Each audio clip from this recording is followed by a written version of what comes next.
Ya, sejumlah sekolahan di Nusa Tenggara Timur dan juga di Aceh sudah mulai tatap muka. Kita akan berbincang lebih lengkap mengenai hal ini bersama dengan tim Satgas COVID-19 Aceh.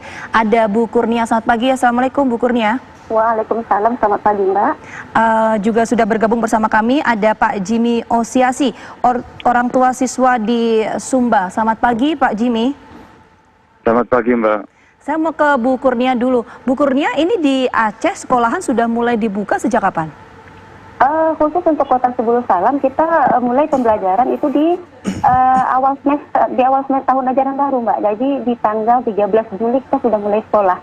Artinya sudah 3 minggu lebih sekolah tatap muka.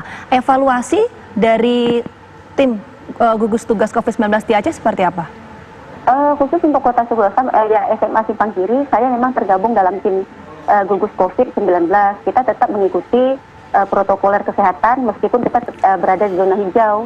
Itu mulai dari pagi sampai pulang sekolah, anak-anak tetap kita kontrol untuk selalu memakai masker, kemudian mencuci tangan, kemudian mengukur suhu tubuh, menggunakan termogan juga, pembagian masker gratis jika ada anak yang lupa membawa masker juga kita lakukan. Nah, yang paling penting adalah yang kami catat, ketika datang ke sekolah dan pulang sekolah, anak-anak memang kami arahkan wajib mencuci tangan supaya selalu dalam keadaan bersih datang sekolah dan pulang sekolah kembali ke rumah. Oke.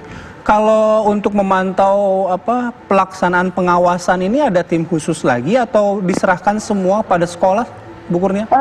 Kami untuk di sekolah di SMA 1 Simpang Kiri, Mas, kami ada dua tim sebenarnya. Yang pertama adalah tim guru piket yang memang menangani siswa di kelas dan ada keluhan-keluhan anak misalnya tentang pembelajaran.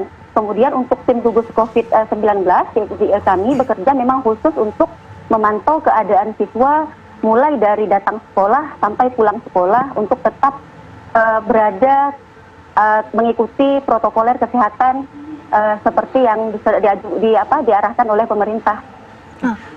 Ini kan sudah 3 minggu berlangsung ya Bu Kurnia. Iya. Evaluasinya akan ditetapkan sampai berapa lama dari mulai pembukaan? Kita menunggu sampai kabar dari Capdin kalau kita di sini ya.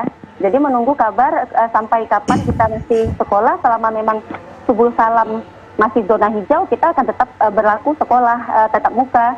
Tetapi memang kami tidak memaksakan, pihak sekolah memberi pilihan kepada siswa, boleh mengambil pilihan apakah mau daring, luring, ataukah tatap muka. Nah, tentunya sudah pasti wajib disetujui oleh orang tua dengan cara orang tua harus menandatangani surat pernyataan bahwa orang tua tersebut menyetujui anaknya daringkah, luringkah, atau tatap muka begitu. Bu, tapi seperti ini, tadi kan ada sistem shifting ya untuk anak-anak ya, untuk siswa-siswi ya. Itu seperti apa? Dan kalau untuk gurunya bagaimana? Untuk soal shift? Soal sistem shifting, ini kan diberlakukan untuk para siswa-siswi. Penerapannya seperti apa dan juga kalau untuk gurunya bagaimana?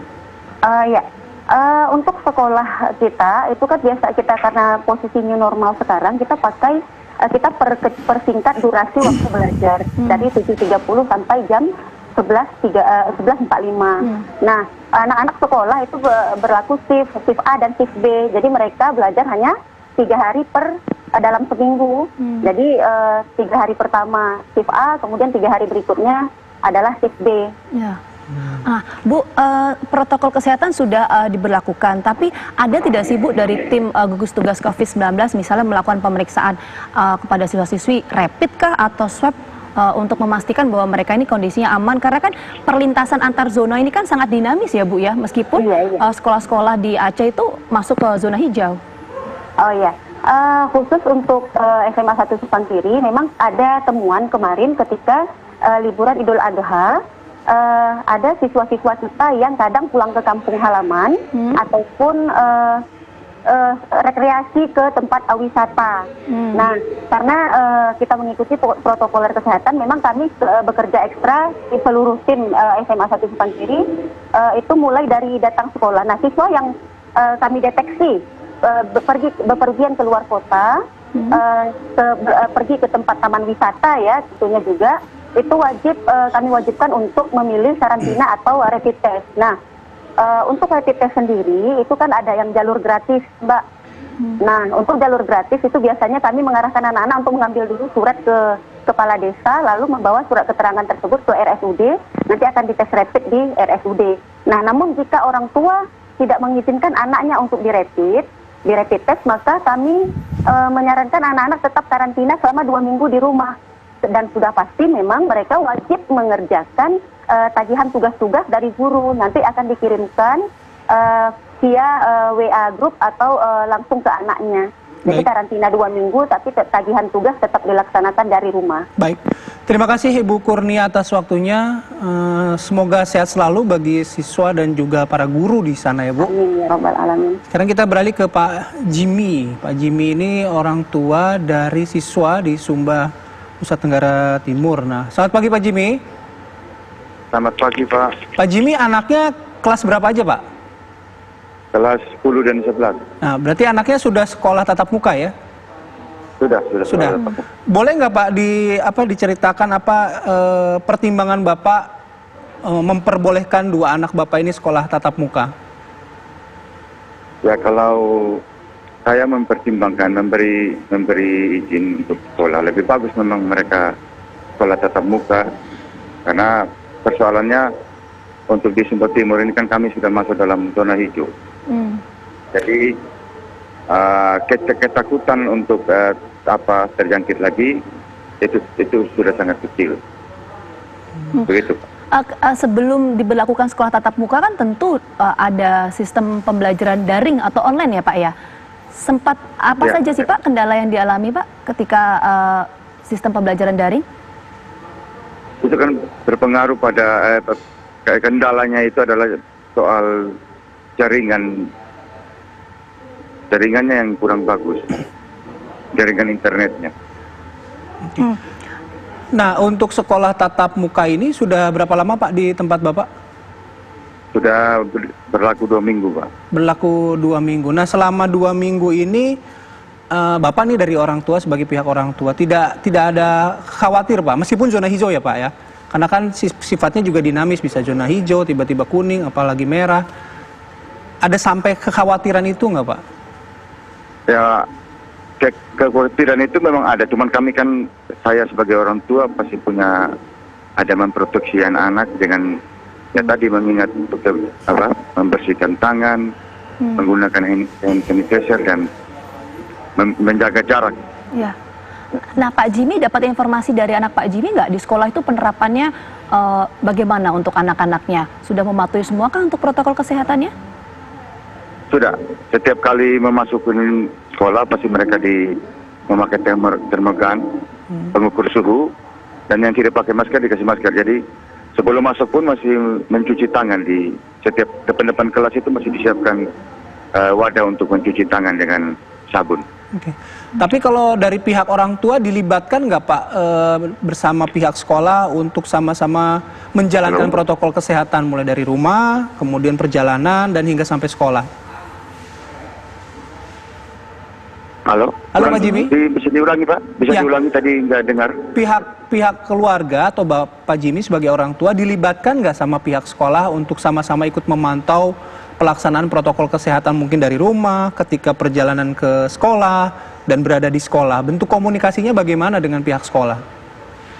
Ya, biasanya kami itu ada dalam orang tua murid itu atau wali kelasnya itu punya WA group gitu Pak.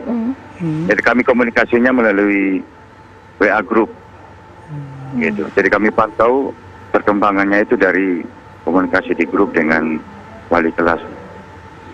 Kalau sistem pembelajaran yang diberlakukan di sekolah tempat anak Bapak menempuh pendidikan ini bagaimana Pak?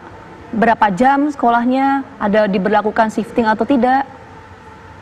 Ya, kalau waktu normal ini kan dia 5 hari kerja SMA Negeri 1 ini. Pada saat COVID ini mereka sistemnya bagi per 1 minggu itu 2 kali. Satu kali pelajaran itu sekitar 4-5 jam gitu. Oke. Nah, sampai sejauh ini apa evaluasi atau mungkin harapan sekaligus hal-hal yang mungkin perlu diperbaiki dari kacamata orang tua terhadap sekolah tatap muka ini, Pak Jimmy? Kalau harapan saya sih, keinginan saya bukan biar cepat berlalu supaya kembali pada normal lagi kalau gitu. Itu yang Karena untuk standar protokol kesehatannya sudah cukup bagus gitu. baik. Terima kasih Pak Jimmy atas waktunya sudah bercerita kepada kami pagi hari ini. Semoga sehat selalu Pak, Bapak, anak Bapak, kemudian juga guru-guru yang ada di sekolah anak Bapak ya Pak. Siap, makasih banyak Pak. Ya, kita tinggalkan dulu berita soal COVID-19. Ini juga ada hal yang banyak disoroti oleh publik mengenai Pilkada 2020. Ini ada gerakan untuk kemudian mengkampanyekan kota kosong untuk melawan Gibran. Nah, apa sih sebenarnya kota kosong ini? Nanti implikasinya seperti apa? Kami hadirkan perbincangannya lebih lengkap. Sesaat lagi di Apa Kabar Indonesia Pagi.